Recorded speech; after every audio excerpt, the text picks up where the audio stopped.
Assalamualaikum warahmatullahi wabarakatuh. Alhamdulillah huwaladzi arsala rasulahu bil huda wa dini haqq liyudhhirahu 'alad dini kullih walau karihal musyrikun walau karihal munafiqun wa kafa billahi syahida. Asyhadu an la ilaha illallah wahdah la syarikalah wa asyhadu anna Muhammadan abduhu wa rasuluh la nabiyya ba'da. Mengawali tausiah kita ajak Bapak Ibu untuk bersyukur kepada Allah. Kita hari ini sehat walafiat. Betul Bapak Ibu sehat? Alhamdulillah. Kita harus bersyukur, bayangkan kalau kita sakit di rumah terbaring, apalagi di rumah sakit, bandingkan dengan kita saat ini yang sehat di sini. Tentu kita ucapkan alhamdulillah. Kemudian juga kita ucapkan salawat salam kepada Nabi kita Muhammad Rasulullah SAW beserta keluarga dan sahabat.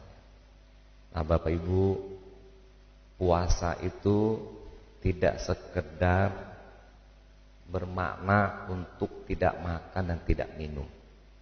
Pasti perintah dari Allah, perintah dari Rasul kita berpuasa di bulan Ramadan adalah untuk kesuksesan kita.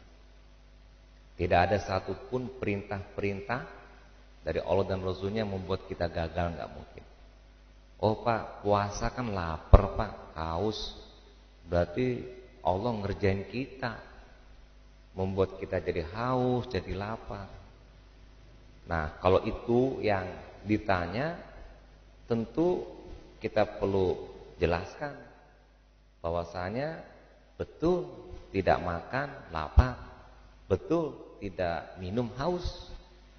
Tapi dibalik tidak makan, tidak minum yang lapar dan haus itu, maknanya, dampaknya untuk kesehatan jelas. Para dokter pun banyak menasihati kita untuk berpuasa. Secara psikologis jelas dampaknya kepada ketenangan, ketentraman jiwa dan mental kita tumbuh kembang dengan baik karena puasa juga. Nah tapi di luar itu Bapak Ibu, saya ingin menyoroti, puasa juga membuat kita sukses. Karena apa sukses? Karena dalam puasa kita diajar, dilatih, dididik, dibiasakan mengendalikan diri. Nah itu poinnya Bapak Ibu. Sebaliknya orang yang gagal itu orang yang tidak mampu mengendalikan dirinya. Misalnya dalam urusan sosial, hubungan, komunikasi dengan yang lain. Dia mengeluarkan kata-kata kotor. Marah nggak orang yang mendengarnya? Apalagi ditujukan kepada seseorang. Pasti seseorang itu marah. Muncul konflik, bahkan bisa kelahi, gagal. Karena apa? Kata-katanya yang kotor yang diucapkan. Menghina orang juga sama. Ada tak Bapak Ibu yang ada di sini yang senang kalau dihina? Ada nggak yang suka kalau dihina? Kalau tidak, tentu jawabannya karena memang nggak suka. Nah sekarang kok ada orang melakukan penghinaan sementara dianya sendiri pun kalau dihina nggak mau. Coba orang yang suka menghina, kalau dihina mau nggak dia? Kalau orang yang suka menghina, dihina mau nggak? Yang menjawab berarti suka menghina. Pertanyaannya perhatikan Bapak Ibu. Bagi yang suka menghina, kalau dihina mau nggak? Jangan cepet jawab iya semua. Kan pertanyaannya bagi yang suka menghina, berarti yang iya, berarti yang suka menghina itu. Diem aja nggak perlu dijawab. Karena itu pertanyaan jebakan. Nah, pertanyaan terbuka untuk mengetahui siapa nih pegawai BNI ini yang suka menghina nih. Tapi alhamdulillah nggak dijawab semua ya. Jadi nggak suka. Mencuri, Orang yang dicuri pasti nggak mau. Orang yang dicuri pasti nggak mau. Tapi orang yang mencuri mau nggak dicuri? Kan diam semua ya. Kita coba aja, pasti ngamuk dia. Ambil duitnya Pak, orang yang tukang curi ambil duitnya apa dia? Ketika tahu barusan pertama uangnya nggak ada dicuri orang, kurang ajar nih, duit gua hilang dicuri orang. Padahal dia tukang curi. Jadi perbuatan tidak baik itu harus dikendalikan, walaupun memang dasarnya nafsu. Manusia diberi oleh Allah nafsu. Dengan nafsu yang ada pada diri kita, bisa kita sukses, kita punya ambisi, punya keinginan, punya kemauan. Dengan nafsu kita mau makan sehingga enak makannya, mau minum enak minumnya. Kita ada suami, ada istri juga karena nafsu, enak juga berhubungan suami istri, berkeluarga, punya anak, punya cucu. Itu adalah nafsu. Jabatan juga kita berprestasi, kerja keras sungguh-sungguh karena ada nafsu. Itu yang positif. Tapi bisa jadi nafsu ini juga membawa kita negatif. Menghina orang, mengejek orang, mencaci maki orang. Nah, kalau kita ingin sukses, maka puasalah caranya. Jadi Rasulullah menyebutkan dalam hadisnya, asyamu junnatun fala yarfas wala yajhal.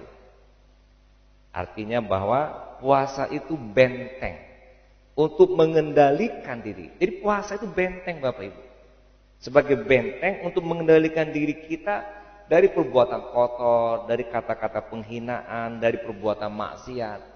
Karena perbuatan maksiat, kata-kata kotor, menghina orang, itu semuanya gagal semuanya Bapak Ibu. Rusak semuanya. Gak ada sesuatu yang kerjaan gak benar itu hasilnya benar, gak ada. Kalau kita sekarang berdiri di sini, udah salah kita menyimpang walaupun 0,0000 derajat, lama-lama menyimpang menjadi jauh. Karena udah dari awal kita menyimpang. Tapi kalau sudah on the track benar, ujungnya benar. Kerja benar, proses benar, hasil benar. Kerja salah, prosesnya dikerjakan salah, hasil pasti salah. Nah, oleh karena itu perbuatan maksiat ada karena punya nafsu.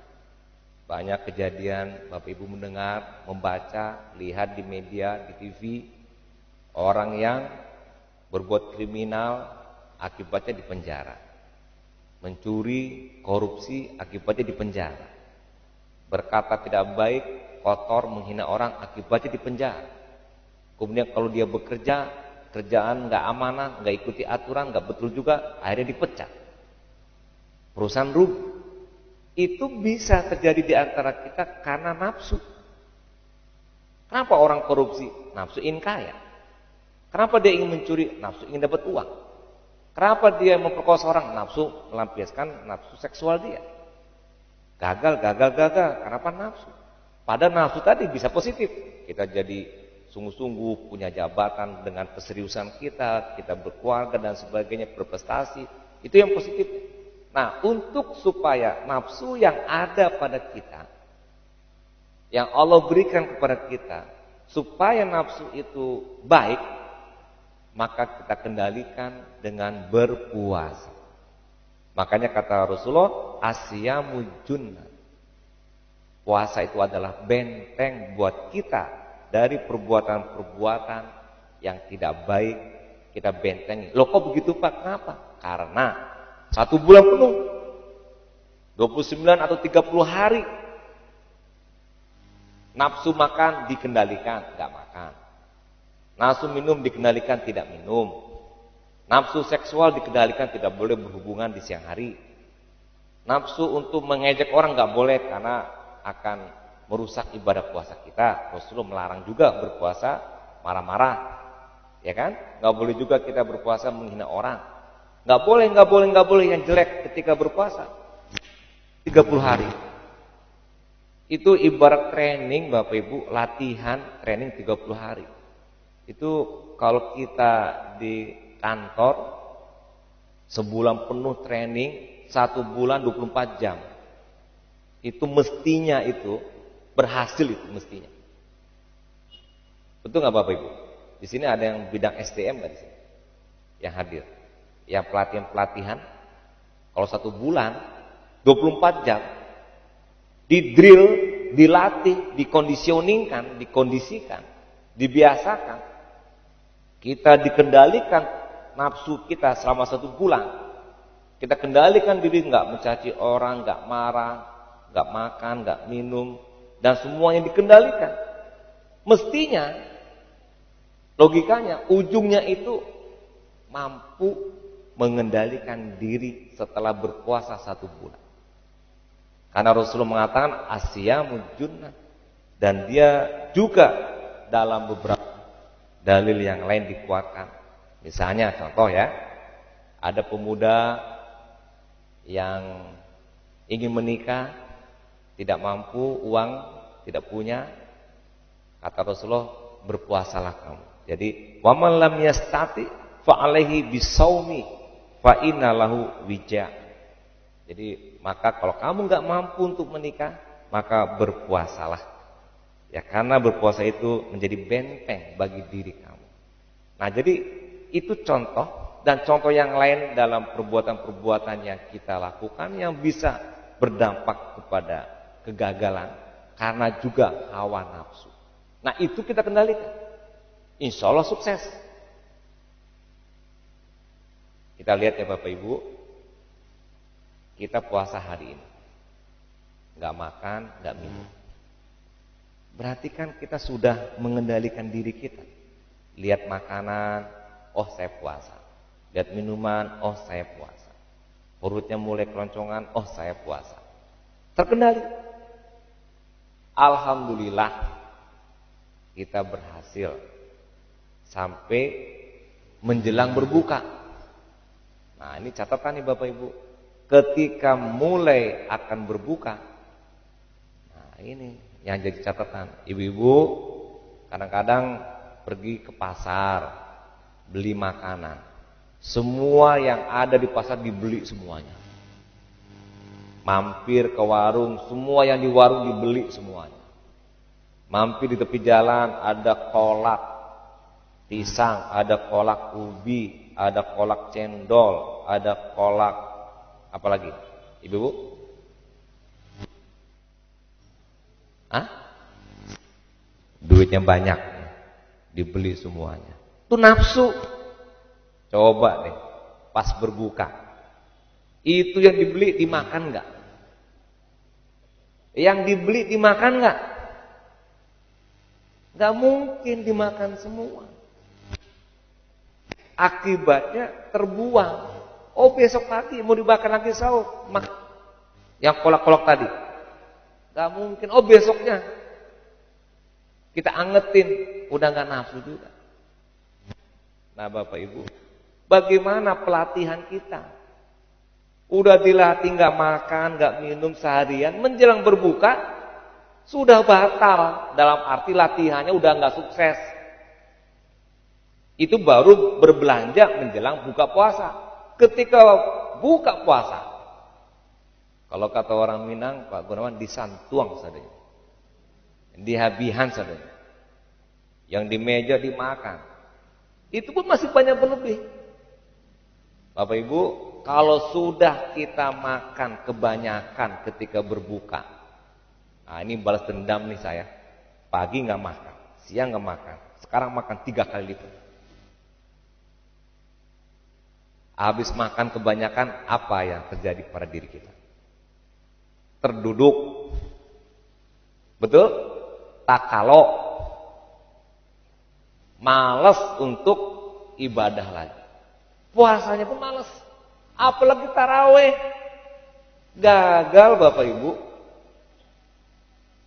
Padahal puasa itu 24 jam dikali 30 hari. Atau 29 hari.